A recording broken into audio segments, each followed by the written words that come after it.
Hello guys, welcome back to my channel. My name is Tess. I'm a licensed esthetician and today I'm going to be doing a Q&A answering some of the questions from the students at L'Esprit Academy, hopefully I'm saying that right, in Canton, Michigan. So thank you guys so much for sending the questions and asking me to do a video for you. I hope this can help you out in your future as a successful esthetician. If you haven't already, make sure to like and subscribe for future videos, and let's get into the questions. The first question that was asked is, do you recommend any conferences or memberships to join that will help enhance my skills?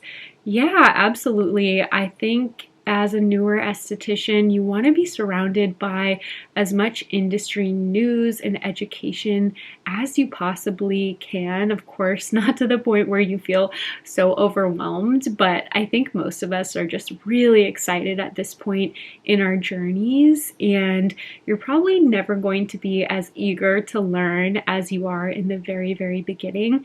So I think you can really use this to your advantage and start immersing yourself in some good education and surround yourself with good resources. It could be anything from going to a trade show. They have them in Florida, they have one in the Bay Area. They happen kind of sporadically throughout the year, but it's always fun to go to those. It does tend to be a lot of people. There's a lot of booths. Oftentimes they even offer free classes when you purchase a ticket for the event. So you can always walk around, look at all the offerings from skincare to tools to demonstrations. It's one of those experiences that even if you didn't take a class, it does show you what's going on in the industry, what is new, and it kind of gives you some brand awareness as well. So I think those are great things to go to for sure. Podcasts are another great thing to subscribe to, and that way you just get a weekly reminder when there is a new episode. I actually have a podcast called The Treatment Room, but there are many others out there as well. So if you type in esthetician into the search bar, you're probably going to see a lot of different podcasts, and I think following other estheticians on social media is also great because you'll also get to see who else has other additional resources, podcasts, things like that. There are also, of course, a lot of great esthetician schools that can help you to advance your learning just beyond the typical education we learn in esthetician school, which is a great baseline, but of course we want to always be learning and adding to that education. Concepts Institute is a great one. Douglas Preston is also amazing at teaching acne, and he also teaches a lot about bedside manner, how to give a facial, how to develop a relationship with your clients, things like that. For retail, Golden Experience is a really great program to check out. I'm going to have a think and I'll list some of these classes and resources in the description box and to send to your teacher so that you guys can check those out. What was the first job you had right out of Esty school? The first job I had out of Esty school was in a spa. It was actually the spa where I'd had my first ever facial, so I felt really attached to that spa, and I ended up reaching out after I'd graduated when I was waiting to get my license and let them know I really, really wanted to work there, and I asked to set up something called an informational interview. This is the type of interview where nobody's promising you a job. It's really to just get a feel for each other and to learn more about that spa and to even see if it was something that would click with me. As far as, what I learned, it was a job that was heavily focused on retail. I wasn't in the treatment room as much as I wanted to be. We had, I think, 5 or 6 estheticians, one treatment room, and when you weren't in the treatment room, you were actually on the retail floor helping customers find products and educating and ringing products up at the register. So it wasn't so much of an immersive hands-on type of esthetician job. It was a lot of sales, but I do credit that job because it helped me a ton with my ingredient and product knowledge. We carried, I think, over 30 brands, so I just had to become an encyclopedia and learn so much about the products so that I could answer any customer who had a question about a specific product. I kind of got the feeling, you know, almost a year into this job that it just wasn't giving me the hands-on experience that I really needed to advance as an esthetician. So at that point, I started looking around in my area, and you know how when you hear something once and you're thinking about it, you start to hear it all the time? That was my experience with the second job I ended up working at. I would kind of ask my friends, where do you go for facials, or where do your friends go? And I kind of just kept my ears up. And even when customers would come into the retail store, they wouldn't stop talking about this other spa. So it did get me curious.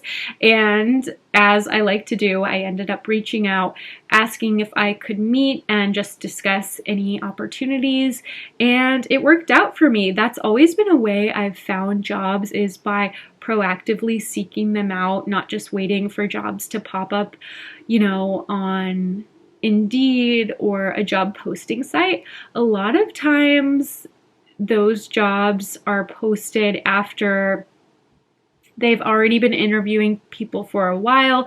They can stay up even though they found somebody else. And I just feel like those kinds of postings oftentimes were a waste of time for me, and I like to go for what I want and really put my energy into that. Something I would recommend is making a list as you're graduating, making a list of places you would really love to work, and not thinking, you know, this job is too good for me or I'm not experienced enough. You never know, and a lot of employers are actually looking for new estheticians that are green, that they can mold, that don't have any bad habits, and they can really teach them their ways, and they know you're eager to learn and you're really fresh and excited to, you know, give everything to being an esthetician. So not all spas want that. Some are looking for somebody more experienced, and that's okay.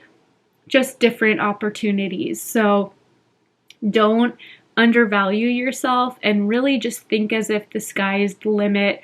I can work anywhere.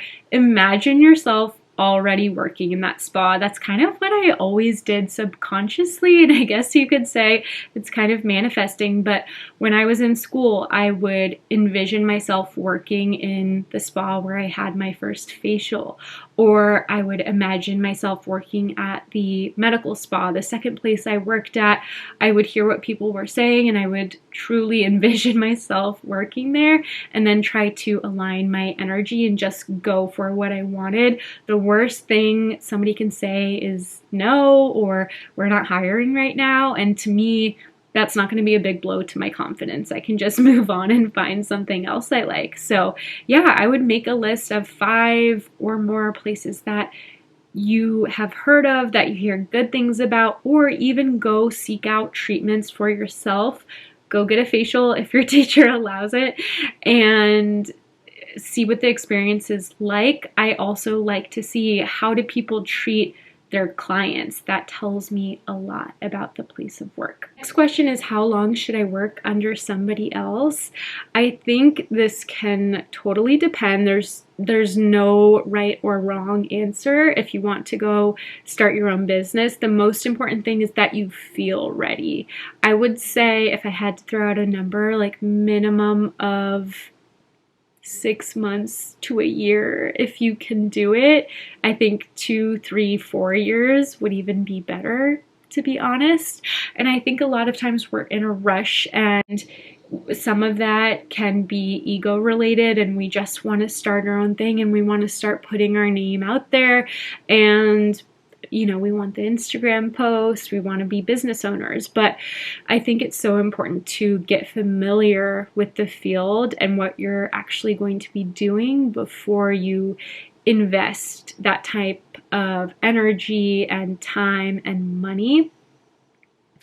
I've heard this so often from estheticians I've talked to or mentored that, you know, they left school, started their own business, put everything into it, only to realize they didn't really like giving facials. It wasn't for them. It was more tiring than they thought. And I think it is a big deal. It's something you want to think a lot about, and you want to make sure not only do you love giving facials, you know, 5 or 6 a day every day, you want to make sure you are excellent at it. And I think it's so important to work for somebody else for a few reasons. Number one, as a lot of us say in the industry, you want to make your mistakes on somebody else's dime. And there will be mistakes, even from the best estheticians out there. We all have our little horror stories or things we look back on.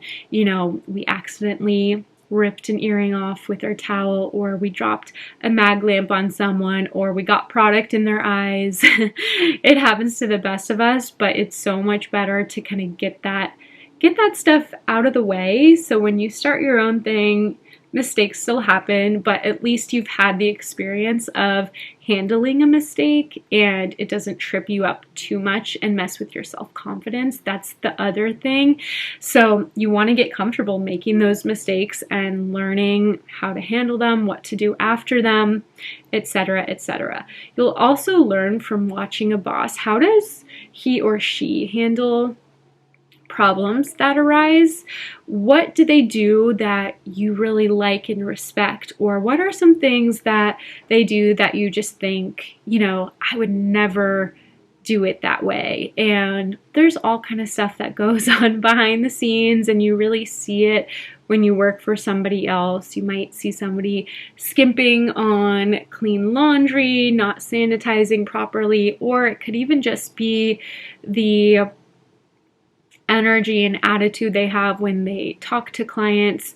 You can learn from all of these things, or you can learn from the high standard of care that your boss sets.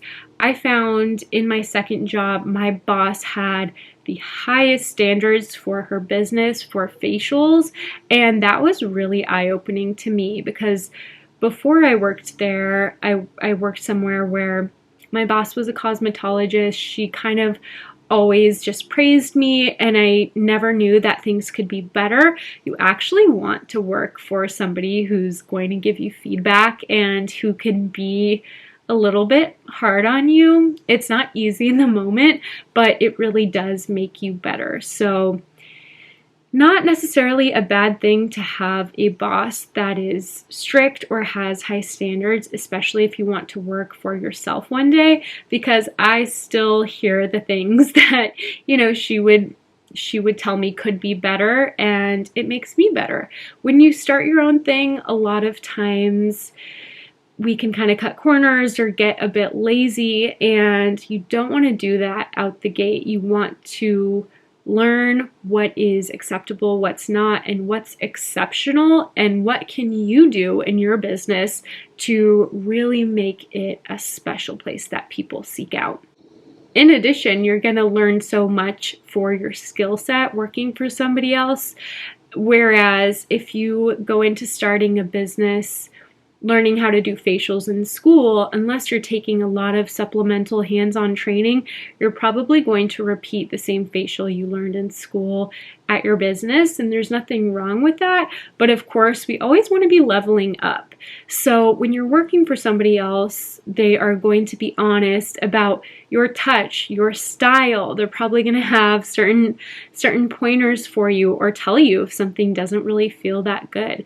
And that feedback, again, it hurts in the moment. It's not to be mean. It will make you a better esthetician in the long run. If anybody ever gives you feedback on a facial, which they will, try to listen, not get defensive, and really think, how can I learn from this, apply this, and be better? Any tips for future Esties that want to specialize in acne? Definitely. I think the more classes, the better, honestly, with acne, because you have to hear the information over and over and over again. I think at its core, we need to understand acne starts in the follicle. When that follicle gets congested with dead skin cell buildup, with oil, with bacteria, when it becomes inflamed, when we have an influx of hormones, those are things that lead to kind of a blockage in the follicle, and that is the kind of the root of acne. Acne can be influenced by different lifestyle factors, genetics that affect those things. Certain lifestyles can increase our oil production, or certain birth controls can affect our hormones, certain foods can affect our oil production, and I'd say when it comes to acne, also understanding it's an ongoing process. There's no cure. It's important our clients know that it can only be managed, but it can be managed very well. I used to have a face full of acne, and I no longer do because I interrupt the process every single night. But when it comes to acne, there's a lot to learn. I would invest in ingredient education, take lots of acne classes. I personally went to Douglas Preston, who's been a good mentor to me. He was actually my esthetician when I first graduated from Esty school. I ended up taking some of his more advanced classes, and now I have taken all of his classes, and I've received my certificate for specializing in acne, but I never stop learning. It's a topic where you can learn a lot from other estheticians, you can take classes. Brands also offer education a lot of times on ingredients or products of theirs that you can use to treat acne. So I would take advantage of any brand education that brands you work with offer as well. How do you get into a medical spa? Just like you would get into anywhere else. You know, again, what I did is I knew where I wanted to work. I reached out, I asked for an interview, and I gave my best to the interview. I was very honest. I didn't have, a major skill set. I had worked one other place, but I was able to really sell myself, and that's something you want to get really comfortable with as an esthetician, because you're always going to be selling yourself to your clients, to potential new clients, to new bosses. Even when talking with brand reps and other people in the industry, you want to be confident and you want to share what you can offer. What is something you would change or go back and do differently after graduating? Yeah, I think if I could do anything differently, I would have put myself in a job where I was more hands-on with clients. That said, you learn something from every job, so I don't necessarily regret the first job I had. I think I learned some things when I was there, and I'm glad I listened to my gut and sought something out when it wasn't really fulfilling me anymore. Sometimes I think we can feel guilty and just stay in a job because we don't want to let anyone down. Never do that. You have to make yourself happy first and foremost. Employees are replaceable, so they will find somebody else, and you have to do what makes you happy. I think one of the best things estheticians can do is make sure your first job is a job where you're going to be able to get comfortable touching a lot of different types of skin, a lot of different types of people, all colors, skin conditions, so you can really see what's out there. And when you have that pressure to actually treat clients and make them happy, it makes you search for answers in a way you maybe didn't when you were in school or when you didn't have clients of your own, because when people depend on you, you really want to make them happy.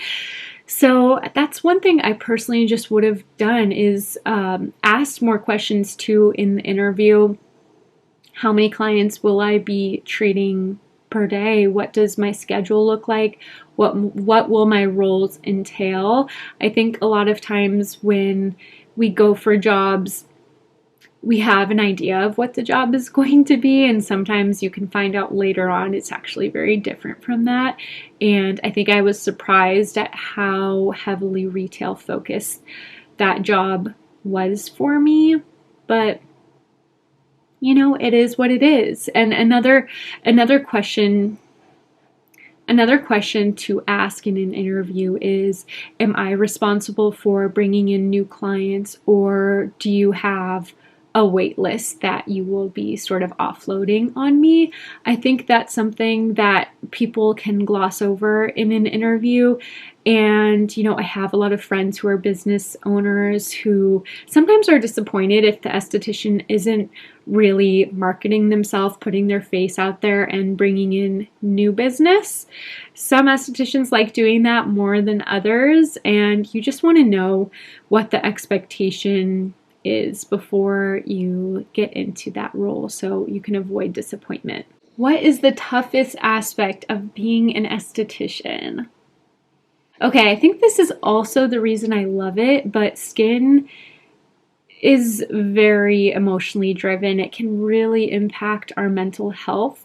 So one way to look at that would be, I'm stressed because I feel responsible for improving, you know, my client's skin.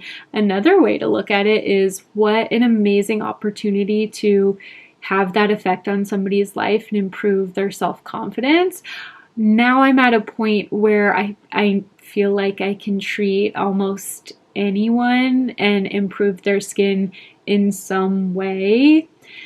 So I feel less pressure and I feel more excited just about helping people and helping improve their outlook on themselves.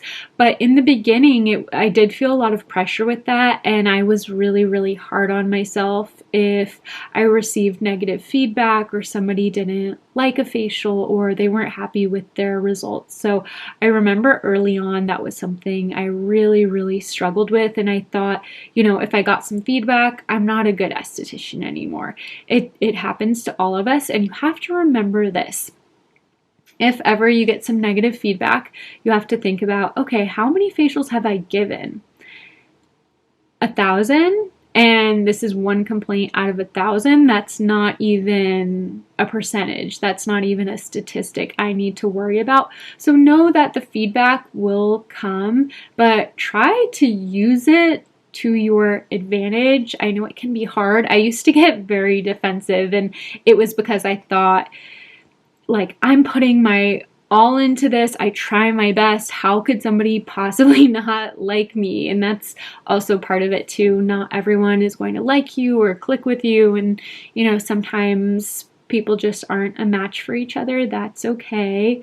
But yeah, feedback is a good thing. And the earlier you can anticipate it, expect it, and use it to your advantage, I think the better off you will be. Last question is, what are my tips on building social media? And I think when it comes to social media, it's just important. It's really hard to succeed as a new esthetician without marketing yourself and putting yourself out there. Once you've been doing it for 10, 20 years, you can rely a lot more on word of mouth referrals.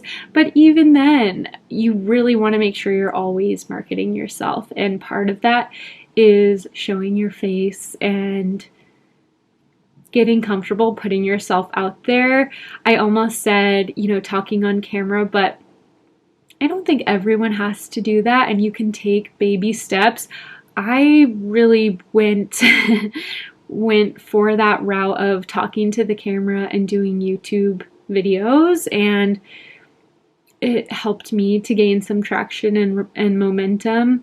I think the most important thing is being yourself, and it's really easy, especially in the beginning, to look at successful estheticians and just think, I need to do what they're doing, or how do I replicate this? And I really think it's doing yourself a disservice. You want to highlight your own strengths, your own passions. And remember, kind of the purpose of it as a business is for people to get to know you, so they know who they're booking with, who is giving them this facial. So you want to show yourself and nobody else.